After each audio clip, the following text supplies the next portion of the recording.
This poem is called Standing Naked in the Forest at the Height of Mosquito Season. Shoulder to wrist, this arm is yours.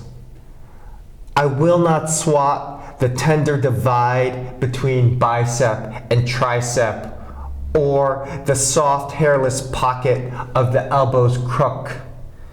Needle your mouth for a sip and delight in blood-salty warmth as it flushes your cavities like a long pull of brandy. Let your shell shimmer with iron-laced heat. Call the others, the six-legged, the 8, the 100, the 1,000, the mandibles, proboscides, the spikes and wings, the ones that sting, the ones that poison, the ones that harbor infectious diseases, the ones that lay eggs in intimate hollows. From neck to crotch, this is yours. I will not flinch as my skin swells out a bloated scarlet. I will not scream or curse your name to God. I don't blame you for your thirst. We all take, you know. We've all drunk someone dry.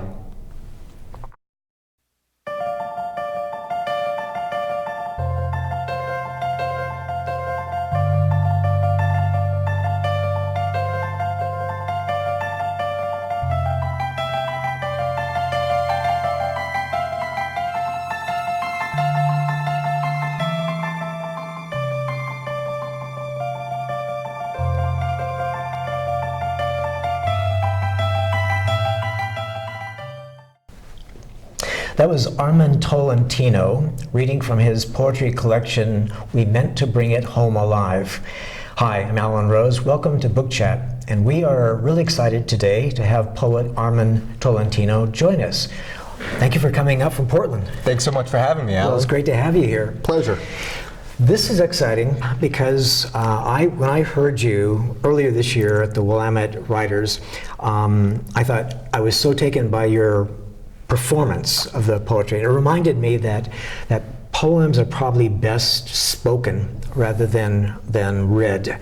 And it was very important to be able to hear your voice and hear the power that you brought into them. So I was hoping that for this episode of Book Chat, we could sort of address this to the poetry phobic people out there, okay, and help them understand and appreciate the power of poetry. Wonderful. Hey, Okay. poetry is for all of us, so that's absolutely the audience we want to talk to. Okay, great. First off, how did you come to write poetry? I started maybe when I was like 12 or 13, and it was because of a girl. Why else do you do anything when you're 12 or 13, right? And her name was Jeanette Goldsmith, but beyond that, shout out to Jeanette in Jersey somewhere. More importantly than that, it stuck because it mattered. Because there was something about the mechanics of it, of creation, that mattered to me. And there are so many other things I picked up when I was 12 or 13, and that includes skateboarding, which I was terrible at and had no sense of balance, the guitar, which I can still sort of play, but it's not something I've ever committed to. You could tell writing is something I've committed to because I do it no matter how miserable it is. And I rarely do that with the things that are miserable to me. And so there's just something about the mechanics and the art form of writing that said, hey, something about this is nourishing for you. Keep doing it, whether Jeanette Goldsmith is impressed with you or not. Okay. And we remained friends, but that was it. Okay, great. So, Armin, what is your writing process? And I'm interested to know, is the process of writing poetry for you different than the process of writing prose? Yeah, I've had to think about that a lot lately, Alan, because I tried that whole NaNoWriMo thing. Have you done that before? Oh, yes, right. Oof, man, it is a marathon, and I'm deep in it right now. And according to the website, I'll be done with my novel in 2022, something like that, at the rate I'm going right now. And NaNoWriMo is National Novel Writing Month. Right. A bunch In of people November. jump into it in November. And I was like, hey, I want wanted to flex some of that prose muscle. I haven't really tried writing prose in a while, and wrote a novel that I've never tried to sell, but wrote it back in maybe 2009. So it's been a while since I've really tried to sit down with that volume of words. And so it's been on my mind, that question of process, and what is it like writing a poem versus a piece of prose, and perhaps the duration, the size of something too, because I think people often think poems are short. They may or may not be, but let's remember that our original texts as human beings were all poems. So the Iliad is a poem, right? The Odyssey, these are gigantic poems. Wow. They are not novels. One of the main things that I've been finding with rusty prose muscles is trying to re-engage with the idea of plot. And plot being the most essential thing to accomplish. Because when I think of prose, there's a lot of sinew there. You can think of poetry sometimes as just straight bone. That's muscle. That's just the main stuff there, unadulterated. Whereas when you do prose, you tend to have more of the connective tissue. And you're sort of telling a story more than, I think, with poems, it's more presenting an emotion and experience in the moment. I'd agree that that's definitely one of the zeitgeist of poetry nowadays is the impact of the emotion versus the storytelling. But again, remember with original Iliad, poetry, right? That's right. The whole intention was telling the story. That's right. Oftentimes saying this is factual or historic memory of our peoples. So story alone doesn't differentiate the practice for me, because in my collection I tried to have some level of story. I tried to follow the same speakers and voices. But what I realized when I'm writing prose is there are certain things I have to forsake to just try to get to a plot. What are actions happening? And you don't need as much action necessarily when you think of the speakers of poems. And so trying to understand what it is I have to do to get to the end. No matter what, all of writing has to have structure. And so you have to figure out, how am I going to get this plane off the ground? That part tends to be easy for people. We have enough, like inspiration to get the plane flying. But it's like, oh, you gotta land it. That's what structure requires you to do, land the plane. And poems have more, I think, in the grab bag. There's more sonic things, like you're saying. It's an art form based on sound, so you can do more around rhyme, around meter, that you may not be able to play around with as obviously in prose. Once you start doing those techniques, people say, well, I think that's a poem. That's no longer prose. And so I'm trying to think, what are the turns and techniques I have available to me in prose? So could you give us an example with one of your poems of sort of describing, like, how did you get into it? How did it take off? How did you land it? Sort of the backstory to a poem. I was thinking about, well, first with a lot of poems that I start with, I like the sonic quality of words together. And I like the surrealism that can happen if you put two words together, and what would happen if you followed that through line. So for one poem in this collection called Lizard Fight, or A Week's Pay Lost at the Lizard Fight, I was thinking a lot about, well, I was just putting words together, and sometimes I'll put words like an adjective and a noun together, and so lizard as an adjective to describe a type of fight made me start thinking, well, what could that mean? It wouldn't have enough meat on it to be able to become a full plot, but could imagine me thinking, what would it be like if someone was gambling on lizard fights? I could explore this moment of a man losing money in this very surreal, weird world of him gambling on a lizard that he thought was a sure bet.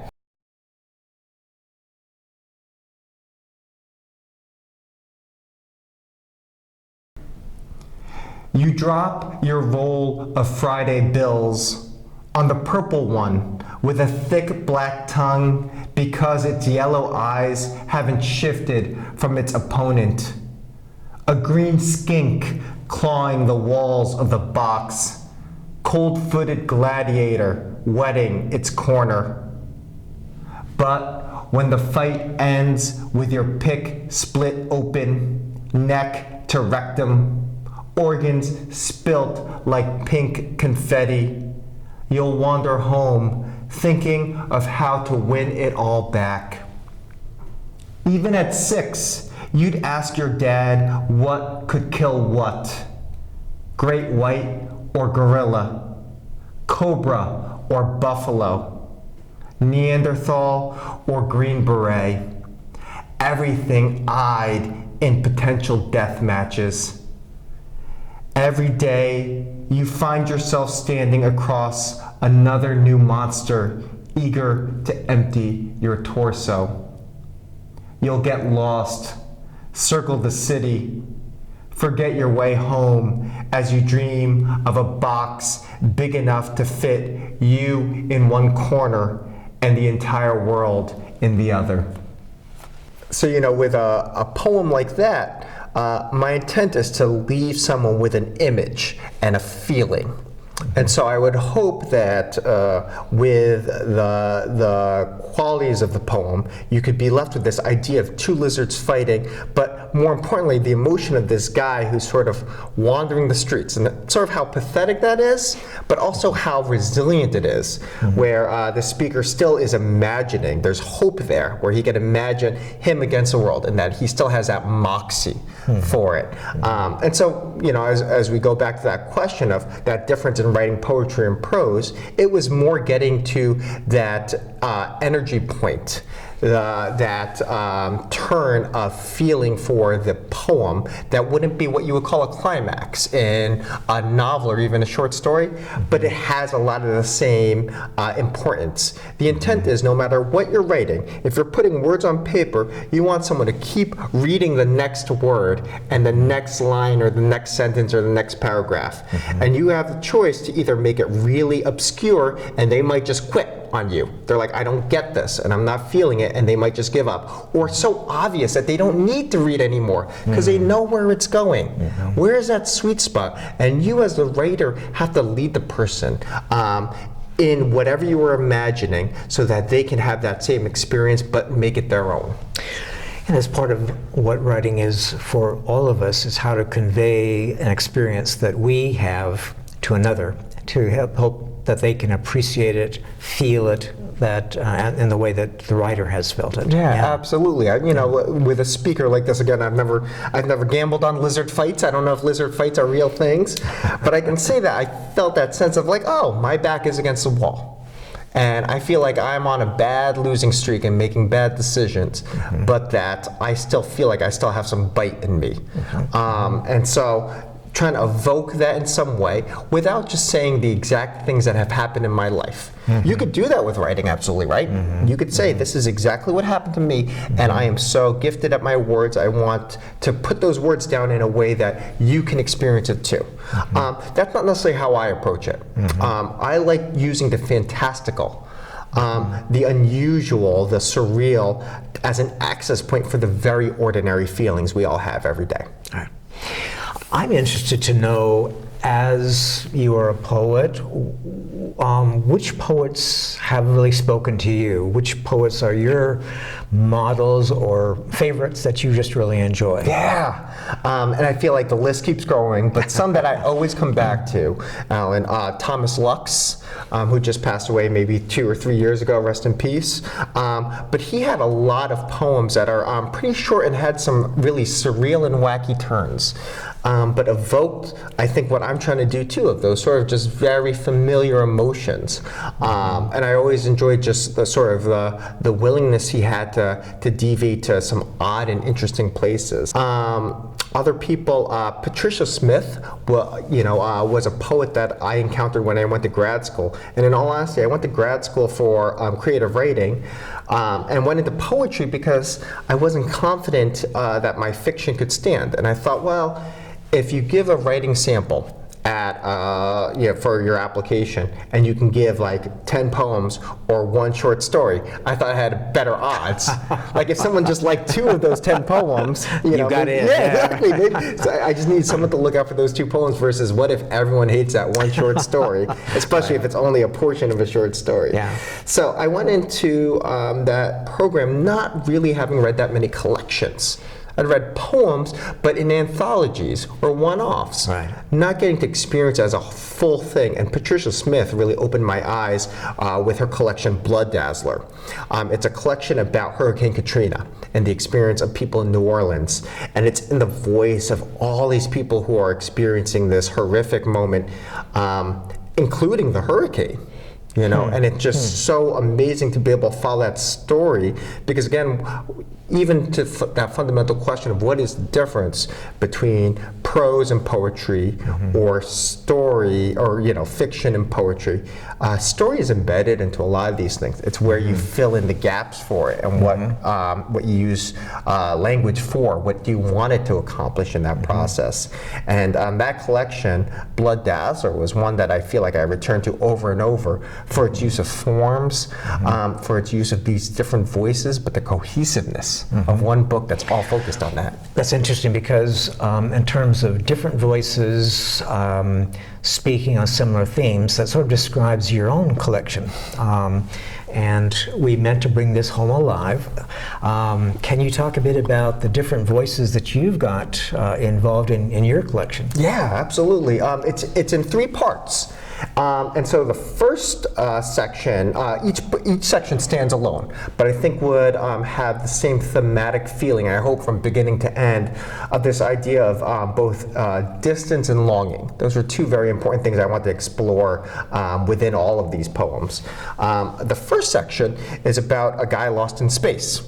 So when I was putting together the first section about this guy named Space Boy who's lost in space, what was even more important to me were the people who were still on Earth, living their very mundane, ordinary lives. So I was thinking about his brother and what his brother would be experiencing, waiting for him, what his wife would be experiencing. And then also, while he was up in space, I put some poems in his voice, and I didn't want it to be sensational. I didn't want it to be like, wow, he meets all these aliens. He gets to dive into a black hole. It's just sort of like him floating in space. And so those are the characters that occupy the first third of this book. The last third of the book are actually newer poems for the entire collection. And they were really inspired by an event that happened in May 2011. I don't know if that rings a bell for you. It was formative for me, Alan, because I had graduated from Rutgers and I was driving across the country to come back here to Portland, Longview, but Portland as well, and to be with my now wife. And across the country, I was hearing on the radio that the world was ending. There was a huge apocalypse being forecasted, prophesized maybe. Yeah, you don't call it a forecast unless it's weather. So typical of Longview, we missed the apocalypse. You missed it, right? Always a beat behind. Yeah, really. Please, go ahead. But absolutely, May 2011, I'm driving. I'm like in Kansas at this point, and there's this guy, Reverend Harold Camping, who's saying the world is going to end. And it was, people say this a lot, but it was getting a lot of press, and it was showing up on billboards, and every state I was going through, another radio station disc jockey was joking about it and saying, oh, don't come to work tomorrow, you're gonna die, you know? So then I was really thinking about what would it be like if a guy is traveling across the country when the world is about to end, and he's not taking it seriously? And what is his conversation with God? And so I really wanted that conversation to happen between these 2 characters, not actually talking to each other, but talking to the reader, hopefully. Good, good. Is there a poem in that selection, that part, that you'd like to share? Yeah, I'm happy to.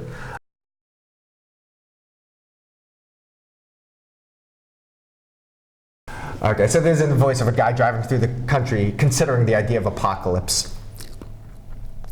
Field of bullets, medicine bow. $45 of regular unleaded. My gas tank is a graveyard on fire.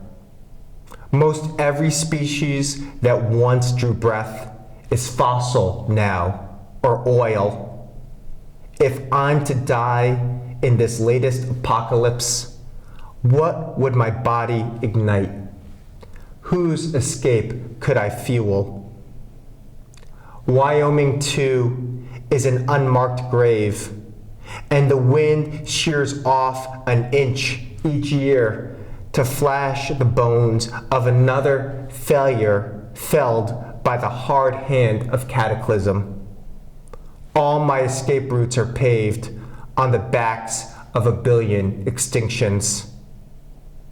As the Cretaceous closed, did you gather your children in a field to graze while you scooped in your two open palms the width of continents, a handful of celestial stones to scatter like snowflakes upon their gaping mouths? Or did you close one eye and aim? Okay.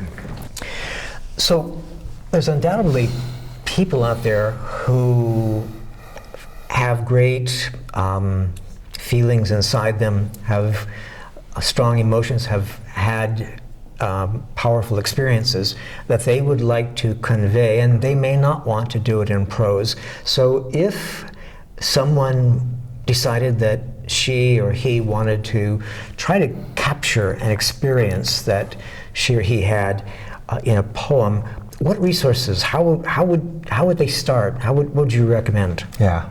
The most important resource is their life. That's first and foremost. I don't have any kids, but I have taught for many years, and I have seen kids at a certain age being fearless with any art. I don't mean just writing. It could be painting, it could be drawing, you could give them a guitar. They're not like, oh, is that how you do a C chord? They never ask that. They just start digging into it. Mm-hmm. So first and foremost, if you want to do a thing like art, do it. Don't ask for permission. Don't ask if I'm doing it right. Do the thing. Mm-hmm. Okay, so I would offer that first and foremost. Say you're getting to the point where you're doing the thing, whether it is sculpting or painting or writing a poem, and you're like, hey, you know what? I started doing it, I've gotten my muscles back into it, and now I want to figure out how I can hone it, either editing or exploring new ways to write it. I got some books to offer you all. The Poetry Home Repair Manual. The Poetry Home Repair Manual by Ted Kooser. Ted Kooser, I believe, was one of our poet laureates of the U.S. If not, he was, I think he's still around and a great poet. Midwesterner. Delights and Shadows, I think, was one of his Pulitzer Prize winning books. But he writes in a way that any of us could understand. And he goes step by step of like, hey, try this. Not in a judgy way, because poetry can be so many things, just like any art could be. Mm-hmm. It could just give you an access point if you hadn't thought about something to try it. Mm-hmm. That's one thing I would offer. Mm-hmm. The other thing is that you're only going to get good at any art or anything in this world if you also consume it, right? Mm-hmm. So you have to watch it, you have to consume it, and you have to love it as a spectator, not just as one that you want to be participating or lauded in. Mm-hmm. And so as you're reading poems, it's really key to think about, hey, what do I like about this? Do I like these poems? Why do I like these poems? Because that can speak to why you yourself want to write a poem. Mm-hmm. Mm-hmm. If you're getting to that point where you're reading lots of poems, and only at that point, I don't think you should do this first. I think you should read lots of poems and figure out like, hey, I think I like poems or not. Then the book I would offer at that point is called Structure and Surprise. I had to write down the gentleman's name who is the editor of it, Michael Thune, Theune, Michael Thune, he's the editor. It's a bunch of essays that talk about the structure of poems. Not the structure of poems that we all know, like a sonnet. Everyone's seen a sonnet probably or heard of a sonnet. Mm-hmm. Everyone's heard of a limerick. You know that there's a very tight formal structure to it. Mm-hmm. But this book looks at poems and says, hey, what is happening in the poem as far as a moment of surprise? Mm-hmm. Because if you don't have that moment of surprise, again, there's no reason someone should continue reading down the page. Mm-hmm. Because what you're communicating to me, Alan, is you're asking the question of if I, as an audience member, want to write a poem, but I want someone else to read it.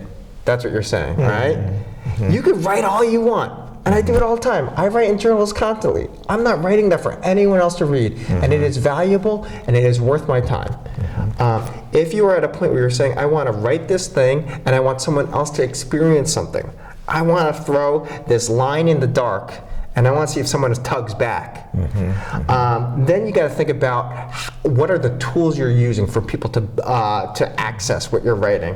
And this book, Structure and Surprise, is one of the best. Great. To be able to give people that opportunity. Great.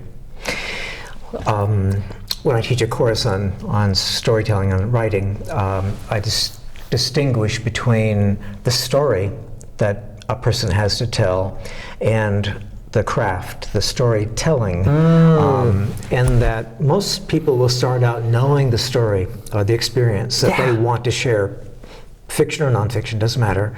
But it's cultivating that craft so that, as you're saying, what one has experienced or wants to share is done in such a way that other people can receive it and enjoy it and enter into it. Got it. Yeah. You know, the way I've been thinking about that, and maybe we should go on the road together, because I got some lectures I'm not that prepared for yet, and I think we can riff off each other well. I've been thinking about that idea of, like you're saying, story, and what I've been calling that thing, the content, a lot of times I've been thinking of as both observation and imagination.